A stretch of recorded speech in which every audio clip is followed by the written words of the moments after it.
l'accélération de Raka. Personne ne va le revoir. Liberty Raka. Et le nouvel essai. Le nouvel essai pour la SM Clermont-Auvergne.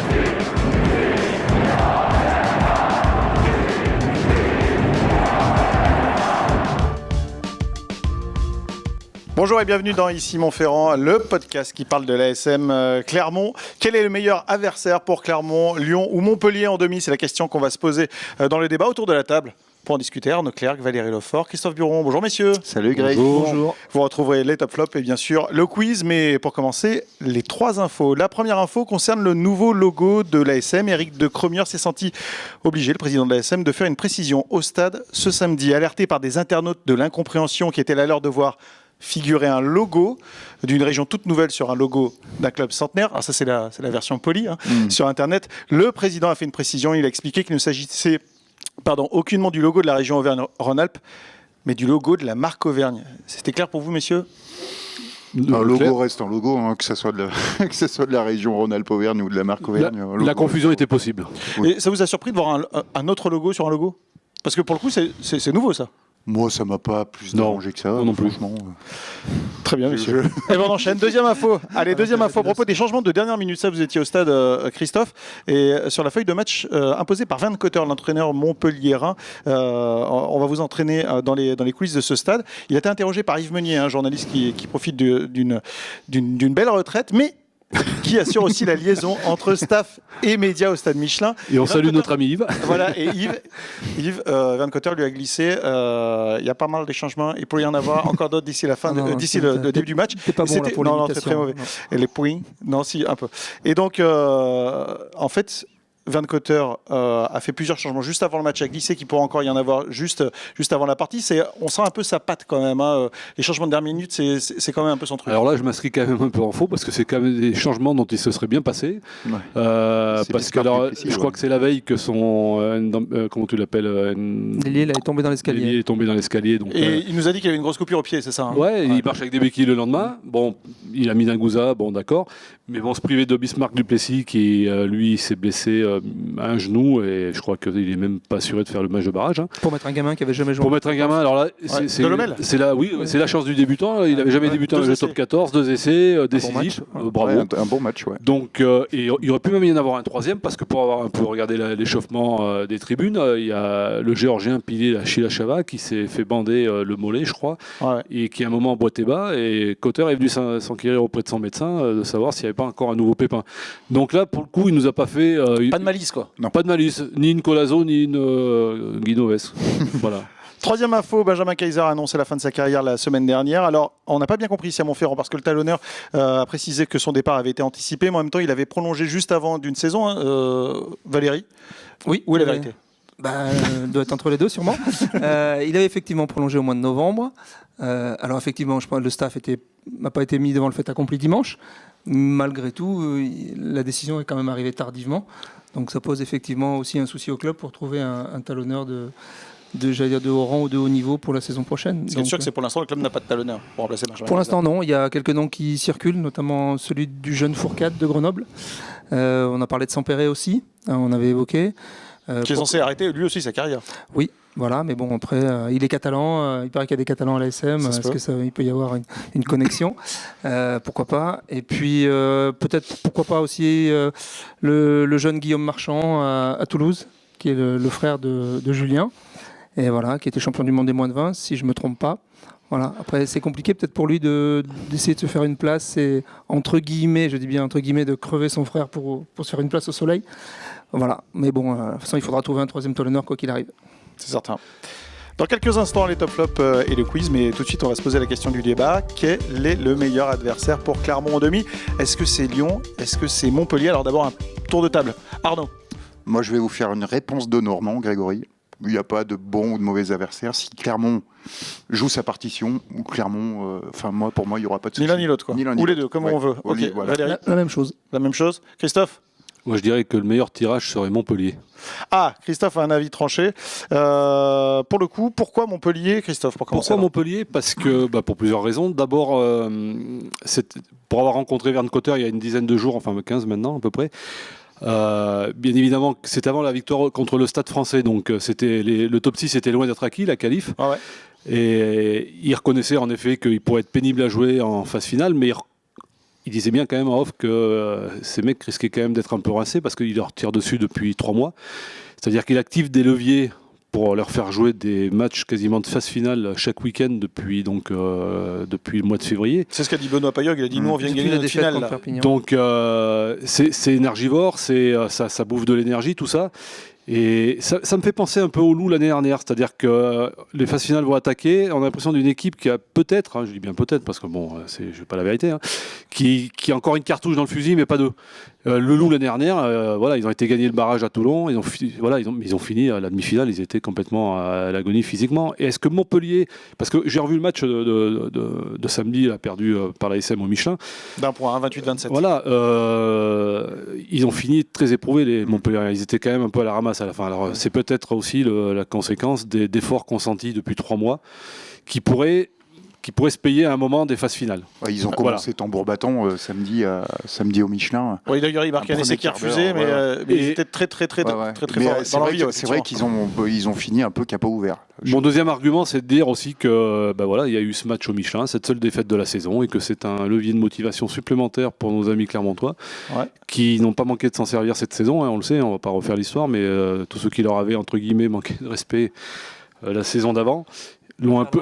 Pas manqué de respect. Oui, non, mais je dis bien que c'est entre guillemets, mais il y a eu des défaites un peu plus dures à digérer pour des raisons de comportement. Ouais, tu sais, il se passe toujours des trucs sur le terrain et effectivement, on peut activer des leviers, même si c'est. On peut aussi dire que c'est un avantage psychologique de Montpellier d'être venu gagner ici. Ça peut être ça aussi. Juste pour la 5e année consécutive. Mais là, je pense que là, en phase finale, les compteurs sont mis à 0 par rapport à un match perdu à la maison. Et bien justement, quand même, Christophe, pardon Arnaud, mais je voudrais qu'on fasse le bilan de Clermont face à Montpellier. Tiens, pour commencer, Clermont face à Montpellier, cette saison, c'est une victoire à Montpellier 28-23. C'était en décembre dernier. Et une défaite donc à domicile 27-28. Juste un truc à propos, puisqu'on parle de l'historique de Clermont et de Montpellier. Et ça, c'est une stat que nous a sorti Julien Velay. Elle est intéressante. C'est que sur les 5 dernières saisons, écoutez bien, la moyenne de points d'écart entre Clermont et Montpellier, c'est 4,2 points. C'est-à-dire qu'à chaque fois, il y a très peu d'écart entre ces deux équipes. Et encore, il y a un match où il y a un peu d'écart. Les autres, c'est 1 point ou 2, pas plus. Effectivement, il y a un match où il y a 9 points d'écart. Sinon, effectivement, c'est très peu d'écart. Benoît Payog a parlé de petite étoile qu'ils avaient au-dessus de la tête actuellement, et je pense que cette étoile, ils l'ont toujours eu ces dernières années face à l'ASM. Les planètes se sont bien alignées. 3 victoires d'1 point seulement pour Montpellier face à Clermont. Tout à fait, dans des contextes différents. Ça suffit en général. Oui. Un petit ou un gros point, c'est pareil. Voilà, tout à fait. Ouais. Donc, est-ce que ça va durer Moi, je me rappelle de ce match à Montpellier où on était tous les deux là-bas, Christophe. Montpellier avait fait une première mi-temps pareil. Le 28-23 là ? Ouais. Il aurait dû y avoir 15 points d'écart à la sortie. À la mi-temps non, à la fin du match, en faveur de Clermont. Clermont était largement au-dessus. Clermont avait son équipe type. Clermont a été au-dessus malgré un Montpellier. Je me rappelle qu'il avait fait une première mi-temps assez très bien défendue. Fritz Lee énorme ce jour-là. Il avait. En même temps, retourné du Montpellier. C'était à l'époque où Montpellier était dans le dur, on va dire. Commençait à être un peu dans le dur. On a aimé la très belle expression de Verne Cotter samedi soir. C'est pas à midi qu'on juge d'une journée, pour dire qu'effectivement il y a eu deux saisons dans la saison de Verne Cotter. Et d'ailleurs, juste pour revenir sur le bilan entre Lyon et Montpellier cette fois-ci, le match aller Lyon s'impose 55-13. C'était en septembre, et Montpellier perd à domicile face à Lyon. C'était en janvier, donc là plutôt tôt dans la saison aussi, quand Montpellier était dans le dur. Victoire des Lyonnais 25-14. Franchement, je pense quand même que c'est des compteurs qui vont être remis à 0 sur des matchs de barrage et de demi-finale ou de finale, bien évidemment. Faut se souvenir des contextes. On sait bien que ce championnat, c'est pas le foot, c'est pas la poule unique avec un champion qui va finir en premier. Il y a des journées où les clubs font pas des impasses, mais reposent des mecs. Enfin, il n'y a pas une obligation de gagner extraordinaire. Il y a des moments de creux. La saison est tellement longue, elle débute en août, elle finit en juin. Il y a des moments en haut, des moments en bas, des moments au milieu, et c'est clair que la défaite de Montpellier de 55 points à Lyon, ça m'étonnerait que Mignoni s'appuie là-dessus pour préparer son barrage contre Montpellier. En revanche, la victoire à l'extérieur des Lyonnais à Montpellier, elle veut peut-être plus dire quelque chose. Oui, enfin, je ne sais plus à quelle époque de la C'était en saison. janvier. C'était en janvier, voilà. Là, pour le coup, ils étaient dans le dur, donc. Ouais, tout à fait. Juste. Donc tout ça pour dire quand même que. Alors, par contre, pour moi, Montpellier est peut-être le tirage plus favorable pour Clermont. Parce que le Loup, c'est une équipe qui ne fait pas de bruit, mais qui est plutôt portée tout de suite par une dynamique intéressante. et qui également n'a pas eu à puiser dans ses réserves, notamment sur ces derniers matchs, puisque la 3e place était déjà assurée, alors que Montpellier a été obligé quand même de se vider là, et de se peler cette victoire au Michelin. Donc, Gare-aux-Loups, peut-être en demi-finale, qui aura moins de pression qu'un Montpellier dont on connaît la pression du président pour avoir des résultats très vite. Gare-aux-Loups, belle expression. On va revenir sur le bilan de Clermont face à Lyon et face à Montpellier. Face à Lyon, Clermont, regardez, c'est une victoire à domicile. C'était en novembre dernier, 31-11, de 20 points pour les Clermontois. Et puis une défaite à Lyon, et c'était... une défaite 19-13 de 6 points, c'était en février dernier. C'était pendant le tournoi. C'était pendant le tournoi. Et pour le coup, les 2 dernières saisons, les 4 rencontres qui ont eu lieu entre les 2 clubs se sont déroulées dans des fenêtres internationales. Donc là aussi... Dans des conditions dont on ne peut pas vraiment dire sur des doublons. Donc c'est compliqué d'en tirer des enseignements. Soit en novembre, soit en janvier. Voire des conclusions. Je crois que c'était une première casse en Fernandez.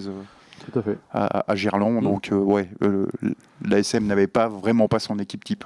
Alors, si on devait comparer le style de jeu des 2 équipes Lyon et Montpellier, quelles seraient les particularités des 2 ? Est-ce qu'il y en a un qui conviendrait mieux à Clermont ?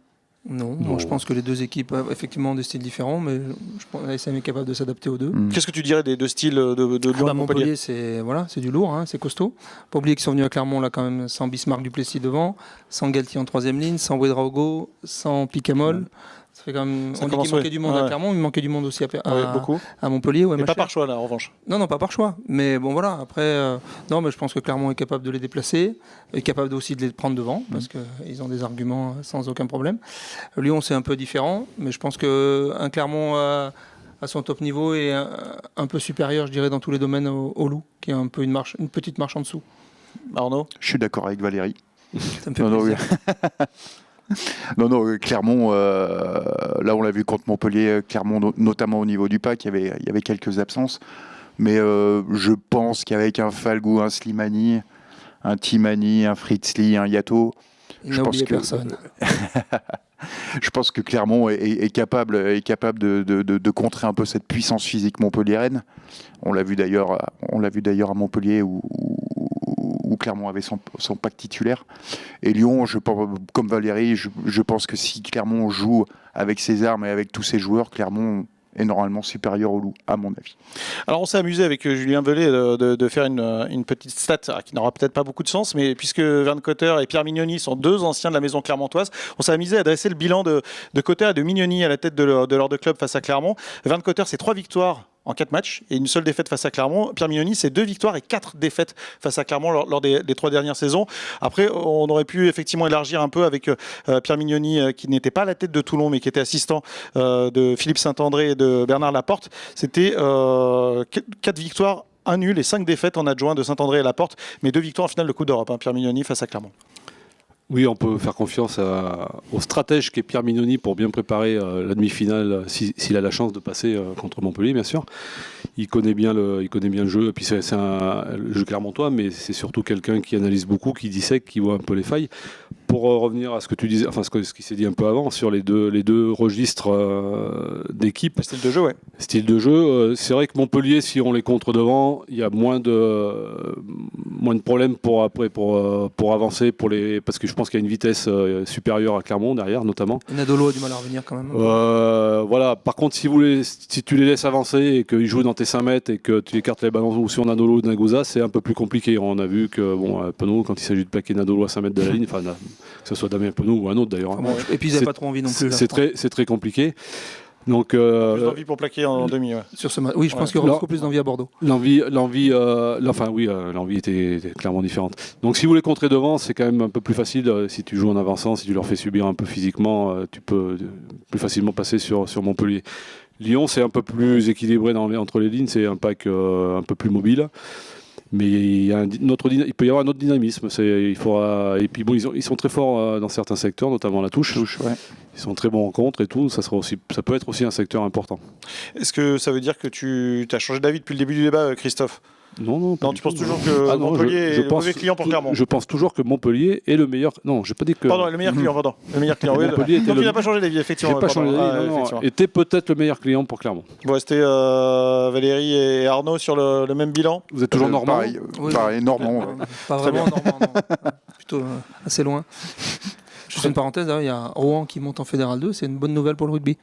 Parce qu'on parlait de Normandie. Qui s'étend effectivement dans le nord-ouest, on va dire ça comme ça. Merci messieurs pour ce débat, on va refermer cette page et on va attaquer les top flops. Arnaud, ton flop de ce week-end, pardon, ton top de ce week-end, on va commencer par le positif. Mon top, c'est Issoire qui monte en Fédéral 2. Et Fédéral 1, excusez-moi. J'ai fourché. Faute. Et Arpajon qui monte en Fédéral 2. Oui, c'est ça, voilà. C'est pour ça. Voilà. Ouais, c'est pour ça que j'avais fourché. Valérie, ton top? Au début, je voulais parler de Montpellier, mais on en a assez parlé. Voilà. La remontada. Non, le retour de l'Aviron Bayonnais, c'est quand même assez en sympa. top 14 ouais, c'est un qui club, s'est imposé à la dernière seconde face au Malheur Bréviste. Malheureusement, on aurait bien voulu que le voisin Bréviste remonte. Il a encore une chance. Encore une occasion face à Grenoble, effectivement. Voilà, cette semaine, fin de semaine. Mais bon, voilà, le retour de l'Aviron, même si je pense que ça va, sans mauvais jeu de mots, ils vont ramer l'année prochaine. Ça va être difficile, mais bon, je trouve que c'est assez sympa. Puis entendre la payer un Bayonnat, c'est toujours un plaisir. Oui. Voilà. Moi, mon top, ça va être un joueur de l'ASM qui a un peu plus tiré son épingle du jeu que les autres samedi et qui a joué son dernier match au Michelin, qui s'appelle Damien Chouli, qui peut-être va laisser des regrets à l'ASM, enfin je pense pas, mais bon, vraiment il finit bien son aventure avec Clermont. Il a fait un match extrêmement propre. Ouais, il est impliqué.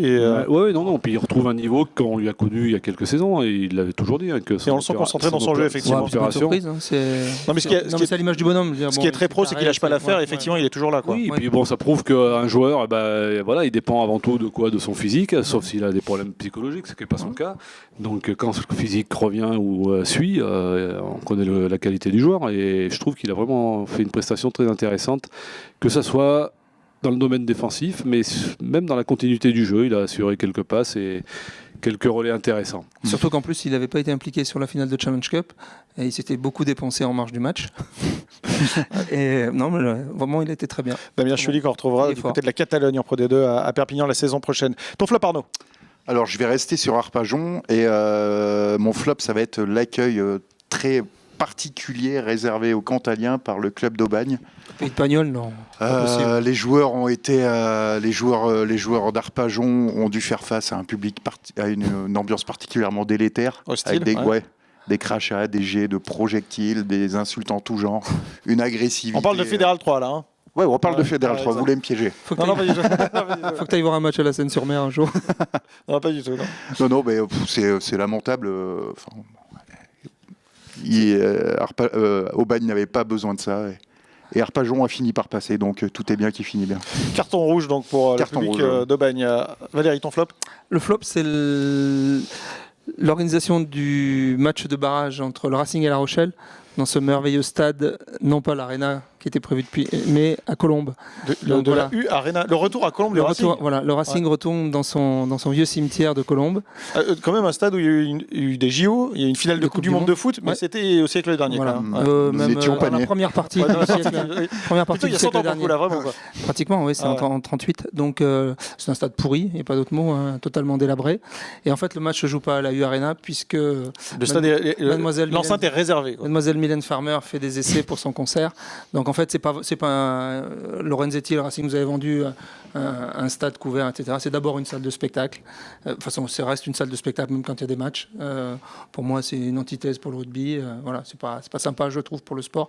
Et ça se confirme là, puisque les rugbyman, même pour un match important qui doit déboucher sur une demi-finale de championnat, sont obligés de dégager pour laisser la place à un spectacle. Voilà. Ils vont se retrouver effectivement dans le stade de Colombes. Voilà, vendredi soir, avec un éclairage. Mettez vos lunettes devant la télé parce qu'on voit pas très bien. Non, les caméras arrangent beaucoup la luminosité. Il vaut mieux regarder la télé que dans les tribunes. Hein. C'est vrai que quand on est au stade de Colombes, effectivement, en plus avec la piste d'athlée, on est loin et c'est mal éclairé, c'est pas génial pour travailler. Quoi. Puis les pigeons s'oublient des fois aussi, parce qu'il y a beaucoup de pigeons qui sont dans les tribunes. Donc non, c'est pas bien. Des pigeons au-dessus de Colombes, l'image est belle. C'est voilà. Christophe, ton flop. Ben, mon flop, c'est un gentil flop, un petit flop, c'est le Castres Olympique, qui s'est délité sur cette fin de saison, qui a fini par perdre le dernier jour tout ce que... C'est le gros flop de ce week-end. L'association des Castrés de Clermont t'écoute. Tout à fait, oui. Non, mais ils vont pouvoir brûler leur t-shirt. Olivier Combe et compagnie, fais attention. Non, c'est une équipe qui a perdu un nombre incroyable de matchs à domicile, 5 ou 6 je crois dans la saison, dont les 3 derniers. Il y a eu cette tentative de remonter un peu les mecs, de redresser la barre lors d'un stage avant Agen. Ils ont été gagnés à Agen dans la foulée, mais on sentait que c'était pas très très très convaincant à l'image de la charnière. Ça confirme quand même, Christophe, que pour le champion de France, c'est toujours très compliqué la saison d'après. Oui, peut-être, mais on sent que là il y a peut-être une petite flamme qui est plus aussi vivace, qui s'est peut-être même un peu éteinte. Et du coup, peut-être qu'au moment de faire des efforts supplémentaires pour redresser justement le navire, on se dit, on est champion, on était champion l'année dernière, même si c'est un peu moins bien cette année. Sauf que là, par contre, c'est comme c'est très bien de le dire de manière imagée leur coach Christophe Furios, ils ont pris un parpaing dans la gueule parce qu'ils ne s'y attendaient pas sur la dernière journée quand même. C'était pas franchement prévu. Quand tu perds les 3 derniers matchs chez toi à domicile. Oui, tu peux être inquiet. Et puis, franchement. La ficelle était grosse quand même de toujours utiliser l'argument regardez l'année dernière, on est sorti de nulle part et on a fini champion. En revanche, ce qui est vrai, pour moi, l'histoire elle se répète pas forcément toujours. Ce dernier match, on a vu que l'envie n'était pas forcément la même entre Montpellier et Clermont. Quand tu joues face à une équipe de Toulon qui n'a pas forcément grand chose à jouer dans le championnat. Non, mais alors par contre, là, je peux vous dire un truc à mon avis, c'est que Toulon est en train de. J'ai l'impression que la greffe est en train de prendre, alors évidemment de manière excessivement tardive et trop tard pour cette saison, mais il risque d'être un petit peu plus compliqué à jouer la saison prochaine parce qu'il y a des bons joueurs de toute façon. Après, le seul bémol, ça va être peut-être sur certains postes, notamment dans le 5 de devant, mais Toulon risque de revenir clairement peut-être dans le top 6 la saison prochaine. Donc, et à contrario, Castres, c'est vrai que cette saison, c'est mon flop parce que voilà. Qui replace Toulon dans le top 6. Oui, et Castres, ça va être plus compliqué pour la saison prochaine aussi. Toulon a sa place dans le top 6. Il y a quand même 10 clubs susceptibles qui ont les moyens de jouer le top 6. La place naturelle doit être là. L'effectif, non, pas forcément. Il manque trop de joueurs de plus haut niveau à certains postes. Ça, je suis d'accord. Voilà. Mais il y a des joueurs. Il y a des effectifs beaucoup plus équilibrés ailleurs, à Toulouse, à Clermont, au Racing. Mais c'est vrai qu'on n'est plus sur le Toulon triple champion d'Europe, c'est fini cette époque. Non, c'est pas la même. Les monstres qu'ils avaient devant, ils les ont plus. Allez messieurs, je vous propose de passer au quiz pour terminer. Hop, vous ne voyez pas les réponses. Je vous propose un quiz dont le thème sera celui du débat, Montpellier ou Lyon. En gros, je vous pose une colle et vous me dites si c'est Montpellier ou Lyon. Et je ne devais pas vous le dire, mais Julien Velay a insisté, ou les deux. Montpellier, Lyon ou les deux. C'est parti. Je suis, pour commencer, la fusion de 2 clubs. Lyon. Montpellier. Christophe le premier. C'est Montpellier. Le club est créé à la suite de la fusion du Stade Montpelliérain et de la section rugby du Montpellier Payade Sport Club, anciennement section du rugby Montpellier Université Club. Le Loup existe depuis les années... T'es champion dans les années 30 déjà alors. Les années 30, ouais. J'ai été créé en 1896. Le Loup. Ah ben oui, tu viens d'en parler Christophe. Oui. 2 points, bravo Christophe. Et d'ailleurs, on va voir si vous êtes bon en version de chiffres. Je tiens à vous dire que la date de la création du club de Montpellier, il suffit juste d'inverser les 2 chiffres du milieu. Les 2 chiffres du milieu. 1986. Bravo Arnaud. Ouais. Tu es très très bon en inversion de chiffres du milieu. Je ne sais pas quoi ça peut servir dans la vie, mais... C'est pas de la connaissance, c'est des mathématiques. Là. C'est ça. Il en faut aussi, il en faut. Il y a quand même une... faut savoir compter dans la vie. Voilà. Il y a quand même une énorme différence de création entre les 2 clubs. C'est un club neuf, Montpellier. Ouais, effectivement, 1986 pour le Montpellier Hero Rugby. J'ai à mon palmarès notamment un titre de challenge Yves du Manoir. Lyon. Bravo Arnaud. C'était en quelle année?